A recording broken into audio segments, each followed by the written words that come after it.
C'est très difficile, avant d'être au pied du mur, de savoir comment on réagira.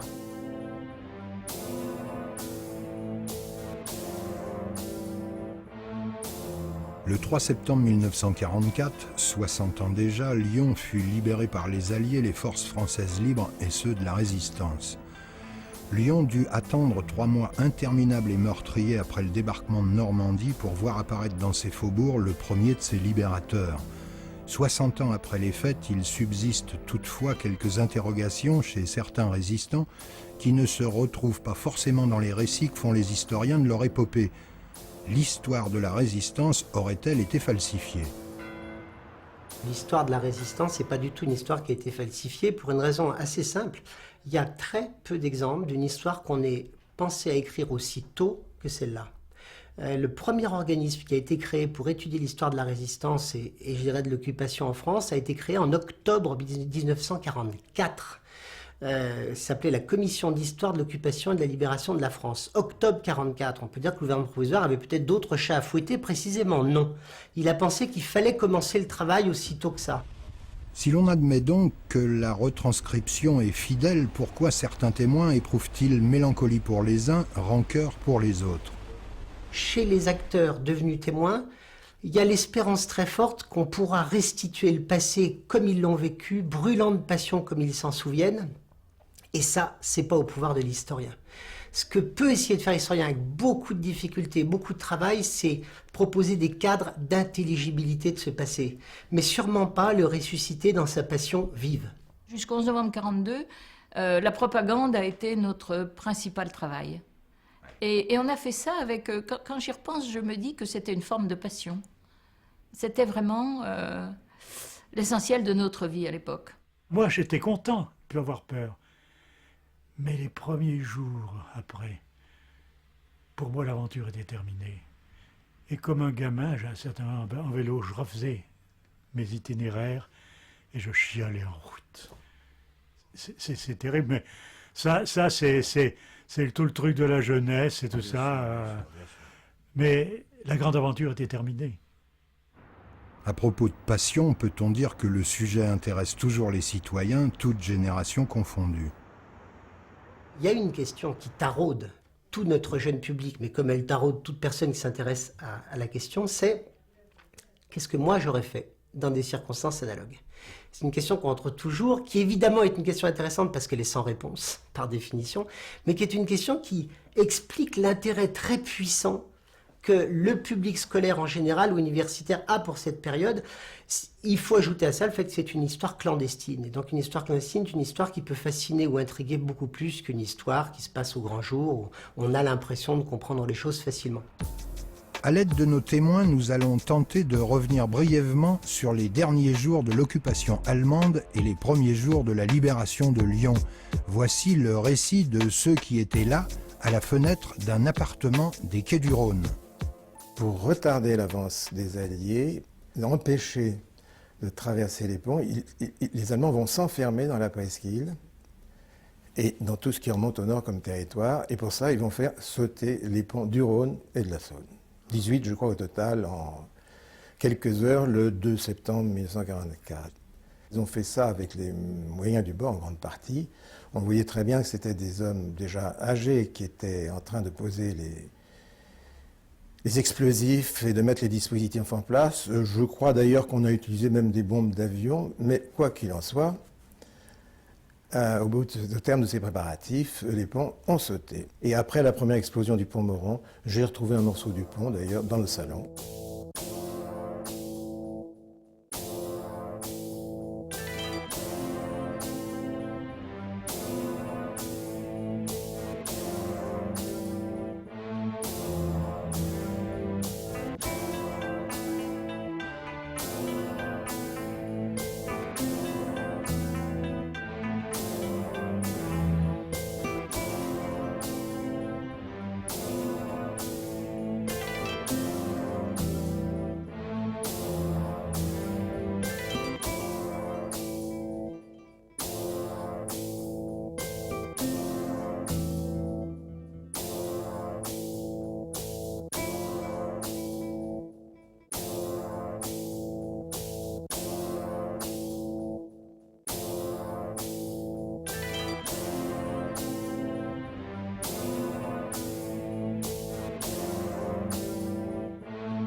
Et là, il s'est passé en fait ce qu'on peut appeler véritablement un no man's land dans l'espace.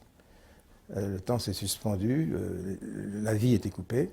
Et dans les heures qui ont suivi, je pense, on a vu arriver les premières Jeeps américaines. Et puis la première division française libre, commandée par le général Brossette, un Lyonnais, Diego Brossette. Quand la libération est arrivée, elle est arrivée comme un coup de foudre. Et là encore, il y a eu une espèce de liesse populaire qui s'est mise en place, mais ça a été quelque chose de spontané, parce qu'on a vu surgir quelques soldats avec des casques qui arrivaient de Bourgoin, je crois, il y avait une espèce de colonne qui passait sur la place de l'Abondance, puis on s'est dit, bon, bah, tiens, là, effectivement, c'est la libération. Le vieux pont de la Guillotière a été le premier construit, et c'était de l'acrobatie pour passer. Et puis alors, il y avait un pont, il y avait le pont Lafeuillé là, qui avait tenu, et qui permettait justement de passer dans la presqu'île. Les boîtes de nuit étaient combles. C'était le centre de la ville, c'était la rue des Archers. Il y avait le Grillon, le Perroquet, chez Lucienne, l'Outa, qui était à côté de la Scala, et de Nef aujourd'hui. Eh bien, à l'Outa, on voyait tout. Et juste après la libération, on a vu les gens de la veille. Ils étaient là, avec de nouveaux uniformes, à affronter les Américains comme ils avaient affronté les Allemands. Un mois avant, c'était extraordinaire de voir ça. La seule chose qui avait changé, c'est qu'effectivement, on pouvait sortir, on pouvait écouter de la musique, on pouvait écouter du jazz. Au sortir d'une guerre haineuse et meurtrière, rien de nouveau, la population ne rêvait que de liberté de nourriture, de regroupement familial et d'ordre. Les décideurs, en file indienne derrière les épaules géantes de De Gaulle, commencèrent donc par l'ordre. Les tenants de l'épuration sauvage furent priés de ne pas s'attarder et les résistants de rendre leurs armes et retourner à leurs moutons.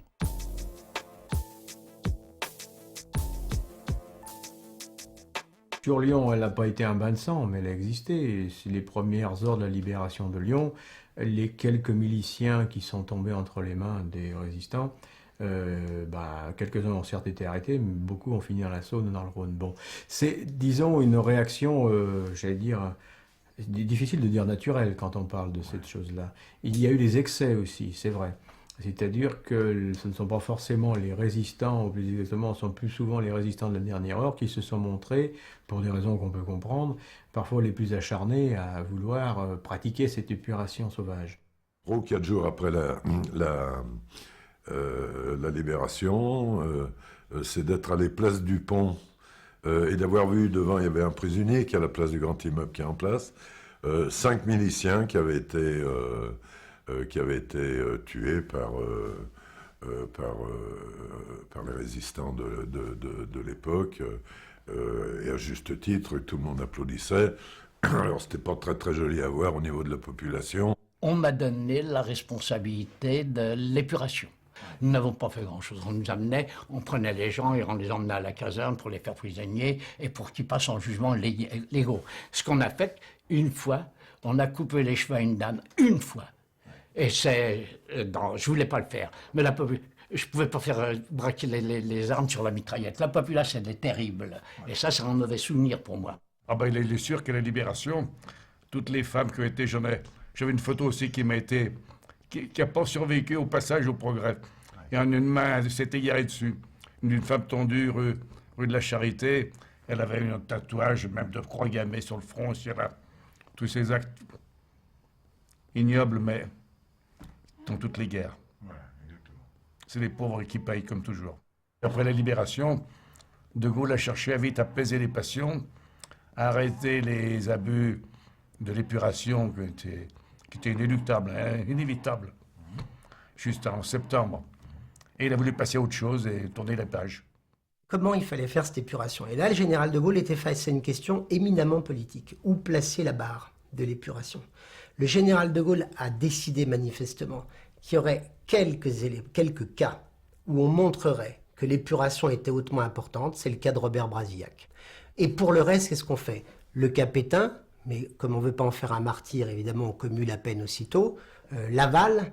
Et puis si vous regardez de près, le reste de l'épuration est une épuration finalement très graduée. Symboliquement, il faut que cette épuration apparaisse comme forte. Et qu'en même temps, on ne peut pas emprisonner tous les gens qui ont une attitude coupable à un degré ou à un autre. Vous avez la haute cour de justice, vous avez les cours de justice, vous avez les chambres civiques, et je dirais évidemment, en fonction de ces degrés, vous avez plus de gens, il y a moins de gens en haute cour de justice qu'il y en a dans les chambres civiques. Au bout du compte, je dirais, tous les gens qui s'étaient gravement compromis, d'une manière ou d'une autre, ont dû rendre des comptes. Alors, vous savez que De Gaulle a employé une formule après-guerre qui était une poignée de misérables, pour parler de ces gens qui relevaient de l'épuration.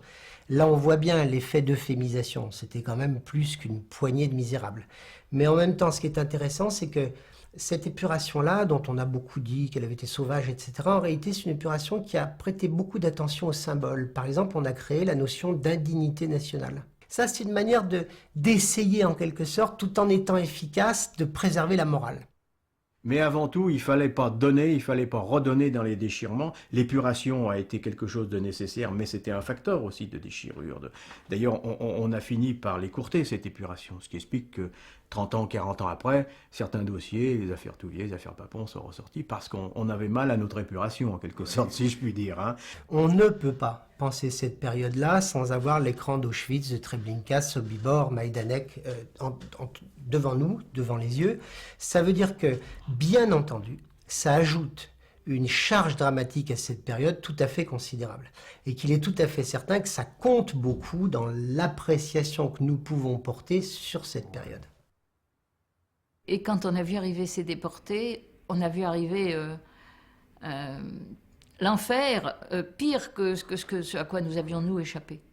Ça a été l'horreur et on a eu beaucoup de peine à, j'allais dire, à les croire. C'est très dur de dire ça aujourd'hui, mais je crois que c'est vrai qu'il faut être sincère. J'ai souvent relu des témoignages de déportés, politiques ou raciaux, qui disent, on arrive... Alors eux aussi, ils se disent, bon sang, dans ce pays, ça va être le changement.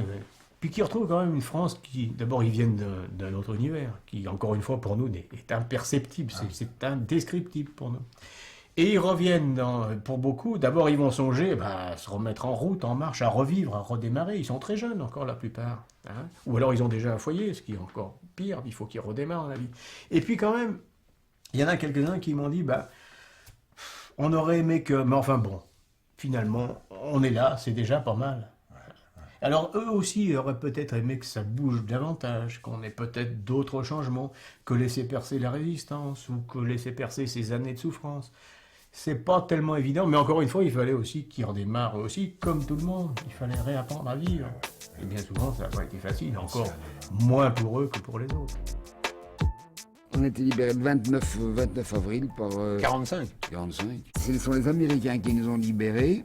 On est resté deux mois en quarantaine, parce qu'on avait le camp, avait la deuxième attaque de typhus, tout le monde avait peur de nous.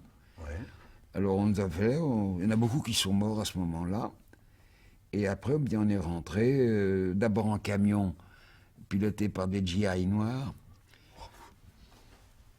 On n'a jamais aussi peur de notre vie. Il y en a un qui conduisait et le mécanicien jouait du saxo sur le marche-pied, et puis l'autre qui écoutait, puis qui faisait des zigzags. Le camion, quand on nous a laissés à Strasbourg, on a dit, on revient de loin. Mais des bons zigs. Ils ne savaient pas quoi faire pour nous aider, pour être gentils. Ils s'arrêtaient n'importe où, n'importe quoi pour piquer des choses qu'ils nous donnaient à manger. Bon, mais alors, leur truc de saxo. Puis alors là, ça a été la ruée, évidemment, sur les wagons. Alors, première et deuxième classe et troisième classe, c'était les wagons civils, c'était les prisonniers de guerre, rapatriés, les travailleurs volontaires et les STO. Nous, moi, quand je suis rentré, je faisais 45 kilos. Ouais. On n'avait plus la force de se battre. Alors, on est reparti comme on est de wagons à bestiaux, avec de la paille. Oh. Et les autres, ils étaient bien... Oh. Mais quand même, vous étiez au moins une vingtaine ou une trentaine seulement. Oh, 30. Ah, on mettait 40, on avait droit à 40. Oui, voilà, oui, mettez 40. Bon. Et vous êtes arrivé où? En France? Lyon. À Lyon. À Lyon. On nous a mis au centre Lumière, qui est... Je ne sais plus où c'était. C'était à la limite de Lyon et Villeurbanne. C'est là où on nous recevait. Ouais. Alors on donnait un lit, on nous lavait, on donnait de la poudre, des vêtements neufs, mais il n'y avait jamais la tête de tout le monde. Ouais. Et ma mère écoutait. Elle a dit, tiens, il y a Grand qui est là, Dachau. Alors bon, Elle avait fait ses recherches, elle savait que j'avais été à Dachau, mais elle l'a su qu'après la libération du camp. Alors, centre Jean Lumière. Alors, elle est venue me chercher. Elle me dit, qu'est-ce que tu fais? Ben, je reste. On m'a dit de rester là, ils veulent me soigner. Viens dans la maison, tu seras mieux. Marie, qui est notre cuisinière, t'as fait un flan comme tu aimes. Oh, ben, je dis oui, j'y vais. Elle dit, qu'est-ce que tu fais? Ben, je prends mes paquets. Alors, j'avais peur que le pain me manque. On était tous là, on avait des boules de pain sous le bras. Je dis, je prends mon pain, hein. Le reste, je m'en fous.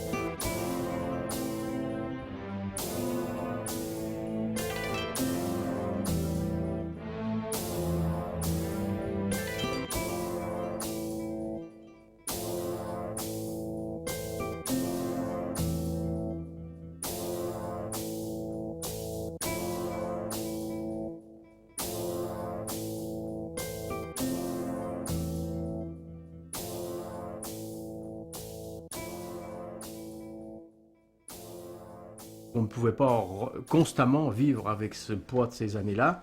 Donc, eh ben, l'un dans l'autre, on est retombé dans une France qui avait besoin avant tout de redémarrer, d'oublier un petit peu, d'avoir des pertes de mémoire, ce qui paraissait salutaire à l'époque. Après, la question qui se pose plutôt, ce serait que savait le Lyonnais ou le Rhodanien entre 40 et 44. Et j'ai envie de dire, assez tôt, il a su beaucoup de choses.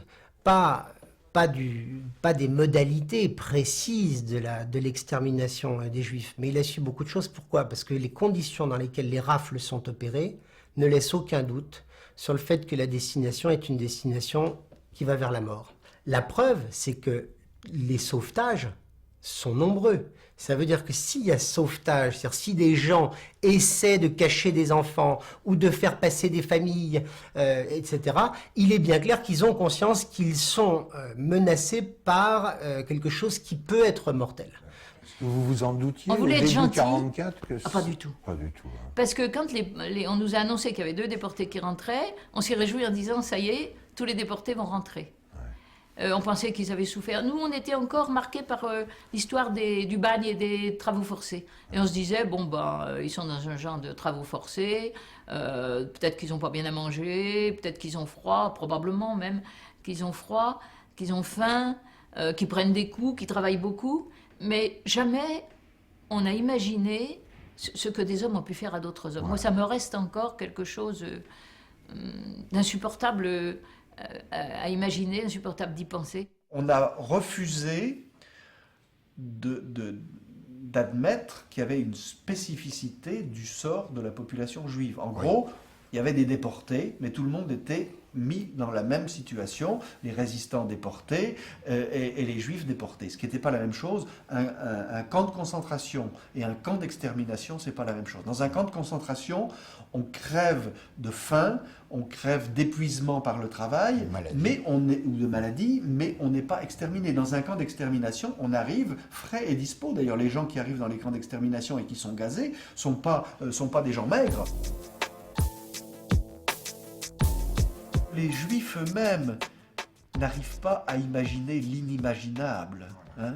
C'est très difficile, c'est très ambigu. Je dirais qu'à la limite, on le sait, parce que des gens l'ont dit, des gens ont témoigné, l'information a circulé, elle est pour partie pas crue par les gens, hein, très souvent. Et même par les Juifs eux-mêmes. Hein.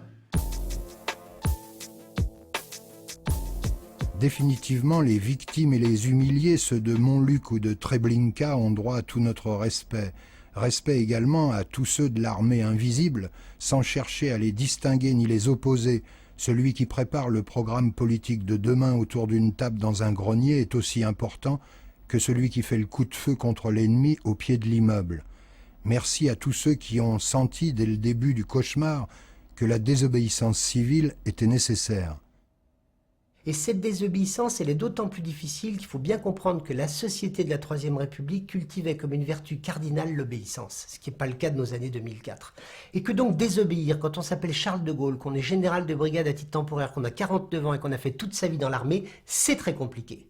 Désobéir quand on s'appelle Jean Moulin, qu'on a fait carrière dans la préfectorale, c'est très compliqué. Et je dirais, on pourrait décliner, c'est très compliqué pour beaucoup de gens de désobéir. Pour moi, l'engagement, c'est passer du monde des idées au monde de l'action. Hein, et c'est se frotter à la réalité. Et finalement, moi, je crois que j'avais envie d'agir. Alors, la première raison, pour moi, de l'engagement, c'est le patriotisme. C'est-à-dire, c'est pas possible de laisser l'ennemi sur nos terres, de se laisser envahir, d'être occupé, la France occupée, mais ça rentrait pas dans ma tête, c'était pas possible. Mais pour 40-44, c'est quoi désobéir? C'est fondamentalement obéir à des impératifs de conscience très forts.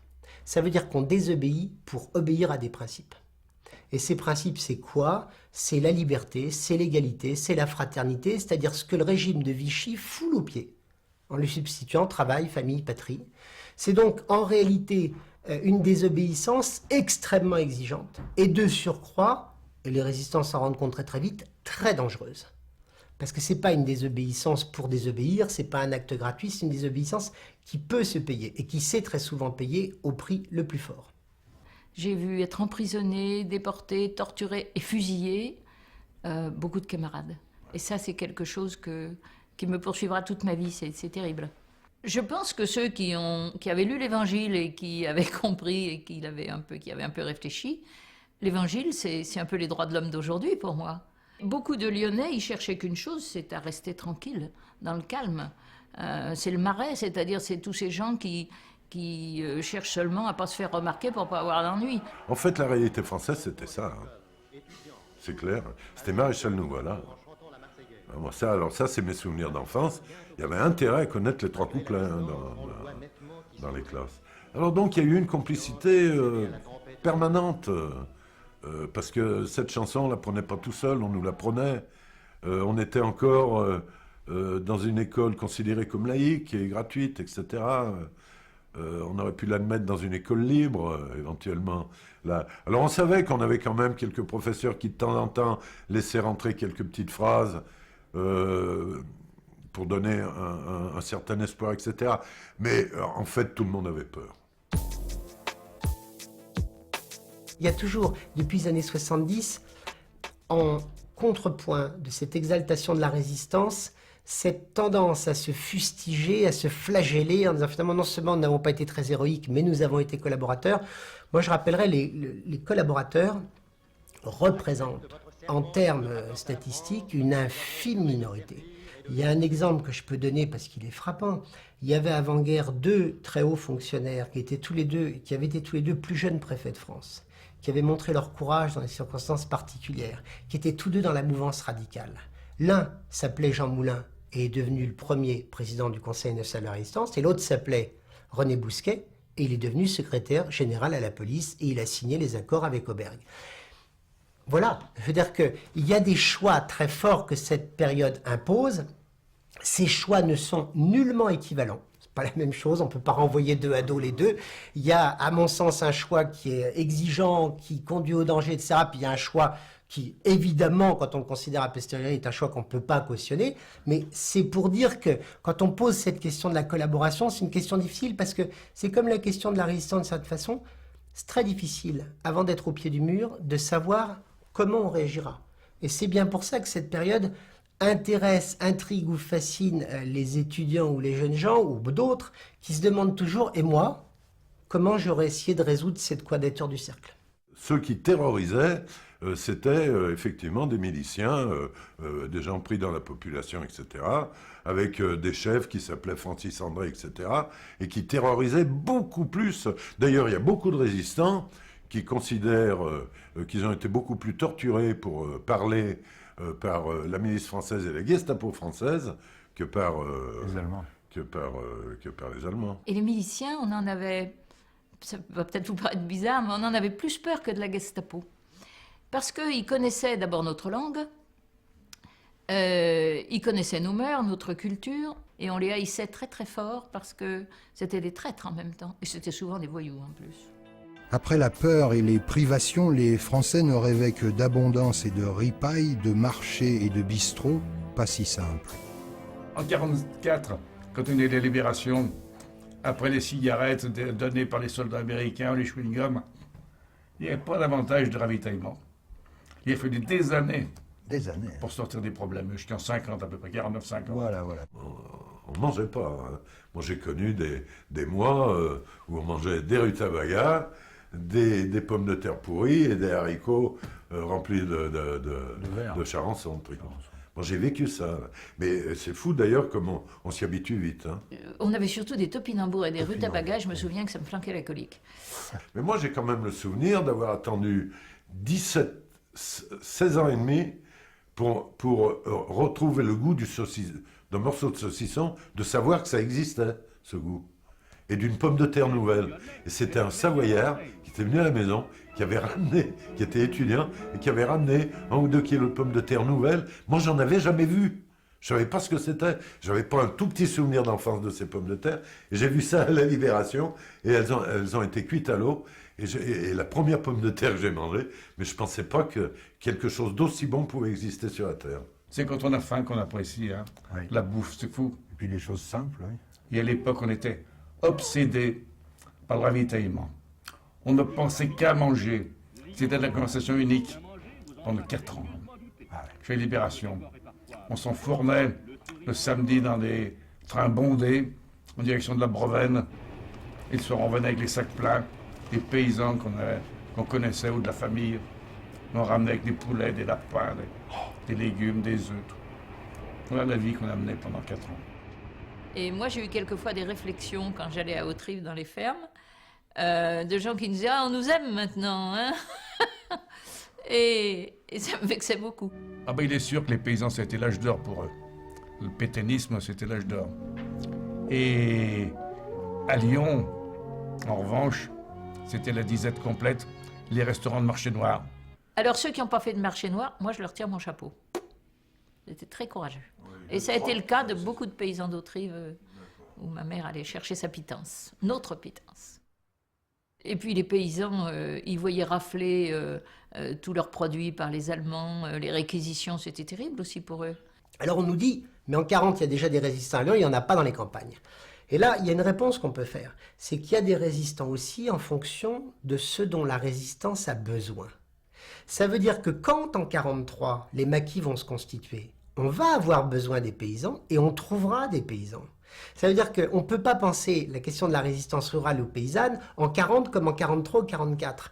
Le rôle que jouent les ruraux en 43-44, c'est un rôle qui n'est pas du tout négligeable, qui souvent est essentiel pour la survie d'un maquis, ne serait-ce que par le silence.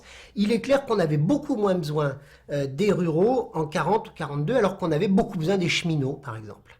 Parce que les cheminots, c'était des gens qui pouvaient faire passer des messages, qui pouvaient franchir la ligne de démarcation, enfin, que sais-je encore. Donc, pour toutes ces raisons-là, il est vrai que la résistance rurale, c'est une résistance qui est moins précoce que la résistance citadine et une résistance à laquelle on rend moins hommage. J'ajoute qu'il y a une autre difficulté.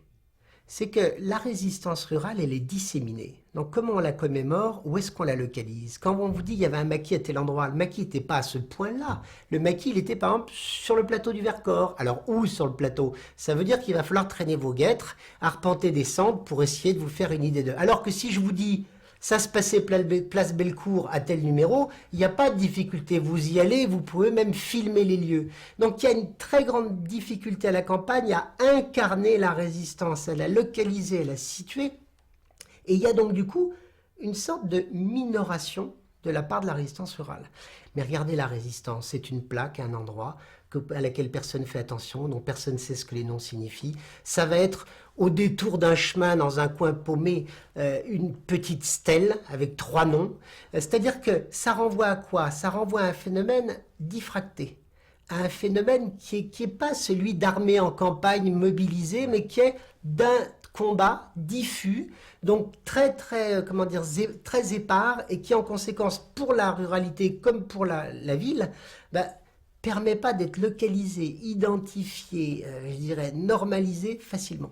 Je peux redire l'histoire de Jaco Szmulewicz. Jaco Szmulewicz, c'est un des combattants de Carmagnole et de Liberté. C'est quelqu'un qui se bat à Grenoble et à Lyon. Alors, peut-être moins combatifs que nous l'étions dans notre quartier de Belleville. Nous étions des enfants qui n'avions pas froid aux yeux. Nous avions déjà subi quand même en tant que gosses l'antisémitisme, avec un terme qu'on nous envoyait souvent à la figure. Alors on se bagarrait, c'était le terme youpin, qui à l'époque désignait le juif qui était le petit gosse. On se laissait pas faire, on se bagarre. J'avais une sœur qui vivait à Lyon. Alors j'ai dit à papa, je vais aller à Lyon. Alors tu me donnes un peu de sous, parce qu'il faut passer. Autour de nous, on a discuté. On sait qu'à Monceau-les-Mines, il y a un passeur qui est dans tel et tel bistrot. On me donne l'adresse, tu vas t'adresser à lui et il te fera passer la ligne de démarcation. Vous savez qu'il y avait une ligne de démarcation. J'arrive à Monceau-les-Mines en culotte courte avec mon petit sac à dos. Je paraissais très jeune, j'étais malingre chétif, j'étais vraiment pas gros. Les gens me plaignaient, où vas-tu? Je vais chez une tante, on m'a même donné à manger. Bon, j'arrive à Monceau, je vois un type assis à une table, je vais le voir. Combien? À l'époque, j'en garde le souvenir, 100 000 balles. Et mon père m'avait donné en tout et pour tout 10 000. C'était énorme. C'était énorme. J'ai dit non, je peux pas. Alors je fais comme pour un sac de blé que vous connaissez. Je ne sais pas si vous l'avez lu. J'ai attendu qu'il emmène j'ai vu d'autres gens s'approcher, comme un gosse qui sait se débrouiller. De loin, j'ai suivi le groupe et j'ai passé la ligne de démarcation. Il y avait un poste de gendarmerie, j'ai pas été me présenter de l'autre côté. Il y avait une voiture qui attendait, je suis monté dans la voiture. Ils prenaient une certaine somme, c'était pas beaucoup, et ils nous ont emmenés à Mâcon. De Mâcon, je suis arrivé à Lyon et j'ai été chez ma sœur. Septembre 41, je suis en zone libre. Je suis en zone libre. Dans la résistance, il y a plusieurs positions. Il y a les gaullistes dont on dit qu'ils sont attentistes et qu'ils attendent le jour J. Il y a le Parti communiste dont on dit qu'il est pour l'action immédiate. Sauf que le Parti communiste a beau être pour l'action immédiate, ses militants, ils ne veulent pas y aller au début. Les militants communistes du début ne sont pas d'accord avec la logique des attentats individuels, avec la logique des agressions contre les Allemands, parce qu'ils disent que c'est des techniques et c'est des méthodes anarchistes. Nous, on est pour la lutte de masse, on est pour les luttes importantes, mais on ne fait pas des trucs comme ça, on ne tire pas sur un mec dans le dos. Les FTP-MOI, c'est quelque chose qui est constitué à partir d'une organisation politique qui s'appelle l'AMOI, la MOI, la main-d'œuvre immigrée, qui était l'organisation dans laquelle le PC mettait ses étrangers. Et dans cette MOI, il y avait des groupes de langues. Donc il y avait une section italienne de la MOI, il y avait une section espagnole de la MOI, il y avait une section polonaise de la MOI. Et donc ces différents groupes travaillaient ensemble, mais fonctionnaient quand même de façon assez autonome. Mais à partir du moment où la guerre est déclarée, le Parti communiste va mettre sur pied des structures militaires, donc il va mettre sur pied les FTP. Et comme il met sur pied les FTP-F, les FTP français, il se sert de ces étrangers, des gens de la MOI, pour constituer aussi des unités militaires. Ça sera les FTP-MOI, francs-tireurs et partisans de la main-d'œuvre immigrée.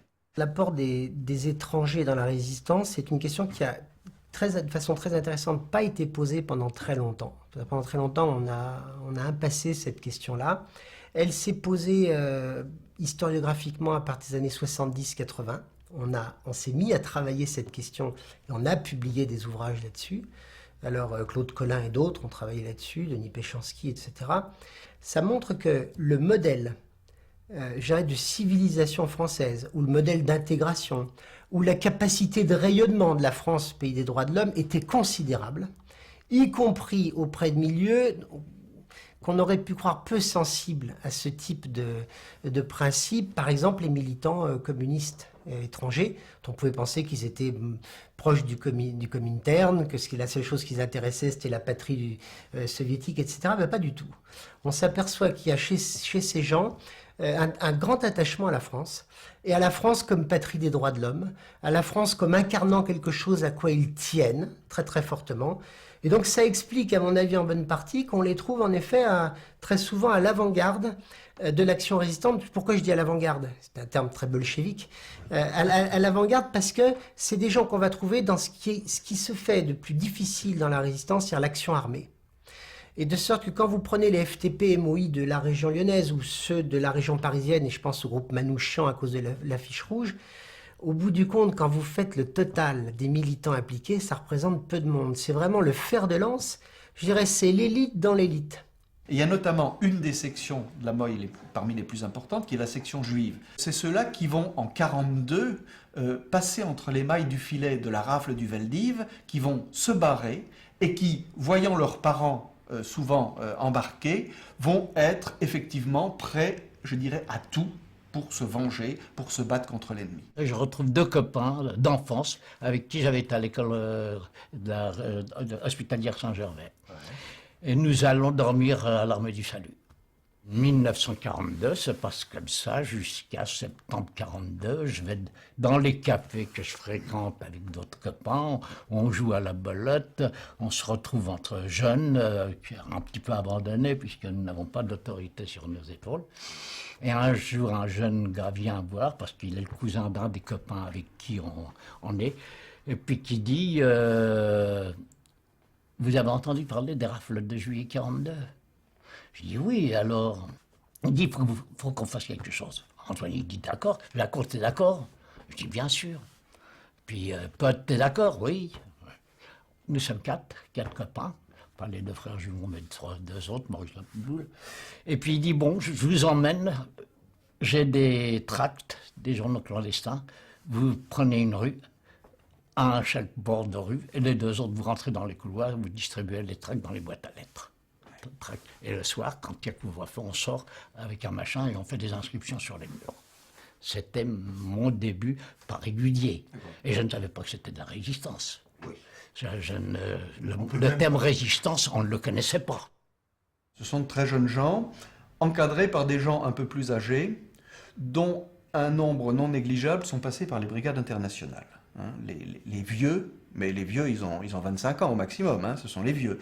Ils ont 25 ans, ils ont été dans les brigades en Espagne, ils ont une haine terrible du fascisme, et ce sont eux qui vont, les premiers, se coltiner avec l'occupant. Nous continuons à vivre notre vie d'avant, le seul acte de résistance, c'est ce genre de choses, distribution de tracts, des journaux clandestins, des journaux imprimés clandestinement, et des inscriptions sur les murs. Mais nous continuons à fréquenter le café. Et nous continuons à nous débrouiller pour essayer de gagner un peu notre croûte pour manger. On habite dans ce 5 rue Cour du Sud, avec Antoine, qui dit à un moment donné, moi ça ne me suffit plus. Ça ne me suffit plus de distribuer des tracts, de faire des inscriptions. Je veux rentrer parce qu'on avait entendu parler, bien sûr, des groupes armés. La MOG, que nous appelions, nous, pour ne pas parler de FTP, les sportifs. C'était le terme qu'on employait à l'époque. Je veux rentrer. Alors j'ai dit, Antoine, si toi tu rentres, moi je veux aussi. Ce qu'il faut savoir, c'est que dans la MOG, ce sont des combattants permanents. Ce sont des professionnels de la lutte armée. Arrive l'histoire de Lucie Aubrac. La fourgonnette qui est l'attaque dans laquelle se trouve son mari, 2 des gars de Carmagnole sont là-dedans. Et ils connaissaient l'adresse d'Antoine avec qui moi je vis. Et ils viennent chez Antoine. Après cette évasion, vous les gardez, on s'occupe de les transférer, on va voir comment on les transfère. On les garde 3 jours et le 3e jour, débarquement, moi j'allais au ravitaillement, c'est moi qui le rapportais avec le filet. J'allais dans un petit restaurant où ils nous donnaient des choses qui ne coûtaient pas trop cher, qu'on n'avait pas toujours besoin de donner les tickets, et je revenais avec mon filet et le ravitaillement en disant à Liv sans faire attention. Je me suis senti empoigné quand j'arrive à la hauteur. Je n'avais même pas vu qu'il y avait une traction avant, devant le couloir dans lequel nous... Parce que c'était une forme d'inconscience de la part d'un jeune, pour pas dire les choses autrement. Bien sûr. Je suis dans le couloir et j'ai pensé aussitôt que c'était pour mes copains, que la Gestapo était là. Il y avait un habillé en militaire, l'autre en civil. Je vois mes copains descendre les mains en l'air, suivis de 2 types en civil de la Gestapo, et on les fait monter dans la traction avant. Dans la traction avant, il s'assoit derrière, et le civil s'assoit devant en braquant son revolver sur les 3 gars qui sont derrière. Et puis le militaire, avec sa mitraillette, est dans le couloir à attendre. Les 2 autres types de la Gestapo remontent dans la chambre pour la fouiller. À un moment donné, du coin de l'œil, mais ça se passe tellement vite, c'est tellement rapide comme action, bondit par-dessus, attrape la main du type de la Gestapo, lui tord la main, et je vois le type de la Gestapo, le civil, avec sa mitraillette se tourner. Moi, je lui saute sur le dos, sur le paletot, j'ai laissé tomber mon filet. Antoine saute par-dessus. Le temps, je faisais rien du tout. Il me rejette dans un minimum de temps. C'est plus long, ce que je vous raconte, que l'action a duré. Ouais. Antoine a arraché le revolver du type des mains du type de la Gestapo, s'est tourné vers le type qui était en uniforme, a tiré dessus, le type s'est écroulé, s'est retourné, a tiré sur le type qui luttait avec Robert, et puis moi je suis passé par derrière, il y avait un mur, j'ai sauté, et puis André était resté, il a été jusqu'au coin de la rue, Antoine et Robert d'un côté, André de l'autre, et je l'ai vu quand j'ai sauté du mur, je l'ai vu paralysé, il ne bougeait plus. Alors j'étais à sa rencontre, je l'ai attrapé, viens. Et on s'est sauvés. Les deux types de la Gestapo sont descendus, ont couru derrière Antoine et Robert. Ils ont tiré, Robert a été touché. Antoine s'est retourné à riposter avec la mitraillette qu'il avait dans la main. Les types de la Gestapo se sont couchés. Notre Chapaïev de l'époque. Et je mène les actions. Chemin de fer, usine. À Grenoble, je suis homme de base presque tout le temps parce que je n'aime pas. Je suis un petit gars avec, comment on dit, une tête brûlée. Nous marchons en formation de combat pour nous disperser, pour aller remettre les revolvers que nous avions. Nous avons chacun un revolver et un de nos 4 avait une grenade. Alors, 4 revolvers plus une grenade, parce que nous n'avions pas beaucoup d'armes, hein, pour ne pas l'oublier. Et puis à un moment donné, on voit deux hommes qui se précipitent vers moi et 2 autres hommes qui se précipitent vers les gars qui sont derrière. Quand j'ai compris tout de suite que c'était la police, alors papier, je prends mon portefeuille, je sors les papiers, je lui donne et je me recule derrière lui, je sors mon revolver et je dis haut les mains, résistance. Et puis, oui, et puis je dis aux copains, vous vous sauvez. Les copains se sauvent, et je vois un des inspecteurs qui veut saisir son revolver, je tire avant lui. Le deuxième veut saisir, je tire avant lui. Je retourne, j'ai tiré mes 4 balles qui me restaient dans le revolver, parce que j'en avais tiré 5 le matin, déjà dans une autre action. Et puis je me sauve. Nous avons eu quand même comme directive de faire d'attaquer des Allemands ou de la police pour leur prendre leur revolver. Ça, nous l'avions fait dans la rue. Mais autrement, il n'y avait pas de résistance vive réelle, en dehors de la résistance politique, des résistants armés. Il y avait les groupes francs et il y avait nous. La Moye est sans doute l'organisation de résistance qui a été la plus efficace.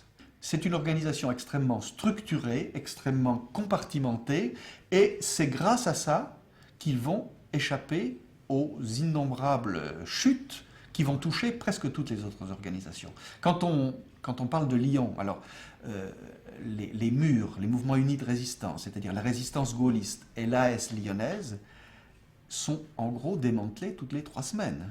Chaque fois, ils ont des catastrophes absolument épouvantables. Et même les FTP de la zone sud et de la région de Lyon vont être, à la suite d'une dénonciation, à la suite d'une traîtrise, et un type qui est infiltré chez eux, vont être aussi démantelés. Et les Moye Carmagnole, vous êtes responsable de 63% des actions sur les 2 dernières années. Et encore plus après.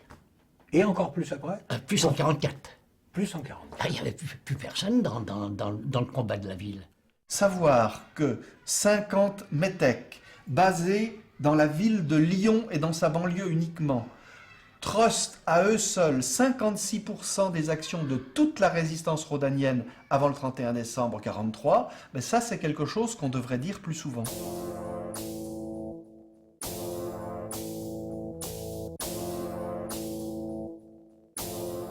Le 24 août 1944, tôt le matin, il y a environ 80 bonshommes sont rue Sonté à Villeurbanne, près des garages de la préfecture de police. Avec un certain nombre de policiers patriotes, ils ont décidé d'aller faire le tour des prisons lyonnaises pour libérer les résistants emprisonnés. À peu près au même moment, sur la voie de chemin de fer qui longe, qui est tout proche de la rue Santé, hein, vraisemblablement, une patrouille allemande qui est sur un wagon, sur un plateau, a repéré ces 80 gugus qui ne sont pas très prudents. On est le 24 août. Il faut savoir qu'à Paris, les barricades ont eu lieu et quasiment que Leclerc est en train d'entrer dans Paris. Donc il y a une espèce d'effervescence qui pousse les gens à rouler un peu des mécaniques, notamment les petits jeunes de l'UJJ, les gens de l'UJRE, qui sont quand même pas des combattants aguerris comme les gens de Carmagnole, hein. Et vraisemblablement, ils ne sont pas très discrets, ils se font repérer, et une mitrailleuse allemande commence à les canarder. Il y a affrontement, donc les gars se regroupent, mettent plus ou moins les Allemands en déroute, et puis les Allemands reviennent avec des véhicules blindés. Et à ce moment-là, les gens de Carmagnole et puis leurs petits copains des groupes de combat se replient sur le centre de Villeurbanne. Et les gens commencent à sortir des drapeaux tricolores, commencent à gueuler à bas les boches, vive De Gaulle, vive la résistance. Et les 80 gugus, quand ils arrivent à la mairie de Villeurbanne, ils sont 300 ou 400. Et on commence à mettre en place des barricades autour de la mairie de Villeurbanne, puis de plus en plus loin, etc., etc. On a fait ces barricades. Les premiers accrochages que j'ai eus, c'était derrière la palissade à côté de la mairie, où j'ai eu des gars qui sont tombés. Et j'allais superviser les barricades qui existaient. Et on dormait au-dessus, dans l'hôtel de ville, sur la terrasse là-haut. Le fort lance des appels un peu autour de lui, envoie des émissaires du côté des Américains. Il envoie des gens à Grenoble, il envoie des gens au Maquis. En fait, personne ne viendra. Et j'ai eu entre 100 et 120 petits jeunes qui me suivaient, qui n'étaient pas tous armés. Et ils suivaient, ils attendaient que quelqu'un tombe pour prendre l'arme, et on n'a pas tenu non plus, hein, on a tenu juste la journée. Les Allemands commencent à bombarder Villeurbanne, et en gros, le 26, c'est-à-dire après 3 jours d'insurrection, il est décidé de se retirer. Et le 26 au soir, il y a 300-400 gugus qui partent avec des camions vers l'est, qui quittent Villeurbanne. Les Allemands les laissent partir. La population de Villeurbanne, la mort dans l'âme, démonte les barricades, mais il n'y a pas de répression qui est menée. C'est pratiquement la seule vraie insurrection populaire, hormis celle de Paris. Alors, bien sûr, à une échelle beaucoup moindre, Villeurbanne, c'est pas Paris. Mais aucune ville de France n'a tenu 3 jours les Allemands en échec avec des barricades et des types avec quelques mitraillettes derrière des chars en face des chars d'assaut.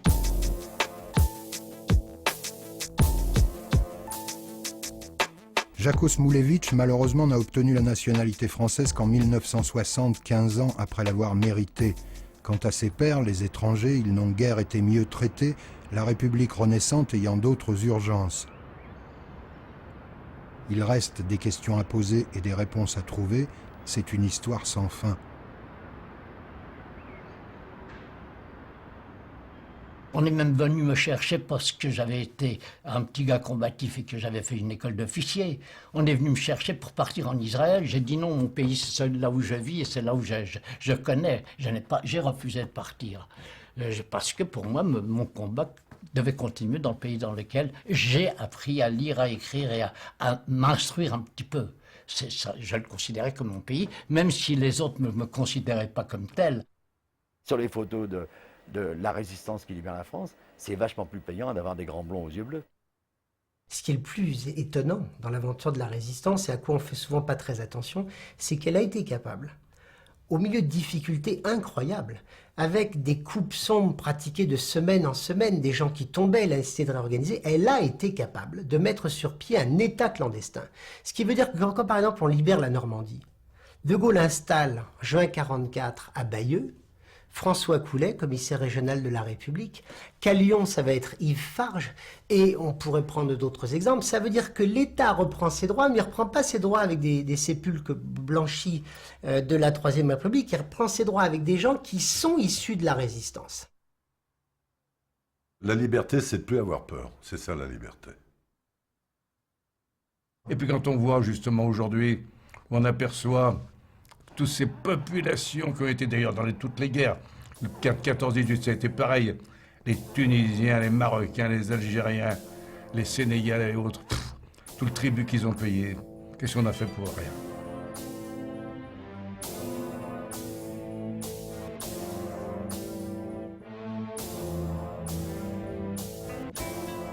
En Afrique du Nord, les forces françaises libres, elles n'étaient pas toutes blanches, si vous permettez l'expression. Mais pour dire, ils ont défendu une cause qu'on leur a fait défendre sans contrepartie.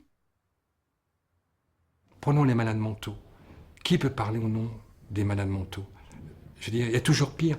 Les tziganes, comme ils sont pas sédentaires, comment justement faire ce travail qu'on peut faire, qu'on est en train de faire au niveau des homosexuels? Bref, je veux dire que tout ça, ça fait beaucoup de monde. Et ça fait des trous dans l'histoire de notre pays qui fait que notre pays, par moments, je ne suis pas très à l'aise avec lui. Mes parents habitaient sur les quais du Rhône, où nous sommes actuellement, mais ils n'étaient plus là, dans la mesure où la plus grande partie de ma famille avait été arrêtée par la police allemande 1 an avant, internée à Montluc, puis le parcours sinistre, déportée. Ma mère à Ravensbrück, d'où elle n'est pas revenue. Et quand je vois aujourd'hui qu'on recommence à faire dessiner des croix gammées, j'ai trouvé ça le juif écrit dans mon propre ascenseur, gravé dans le bois de l'ascenseur. Ça m'a fait vraiment un choc. C'est insupportable de penser que ce qu'on a vécu, je dirais pas que ça a servi à rien, je ne le pense pas. Je pense que c'est important. Mais que ça ne change pas la mentalité générale, que ce racisme, cette haine, ça soit encore présent. Pour moi, c'est des illusions que je perds dans mon grand âge.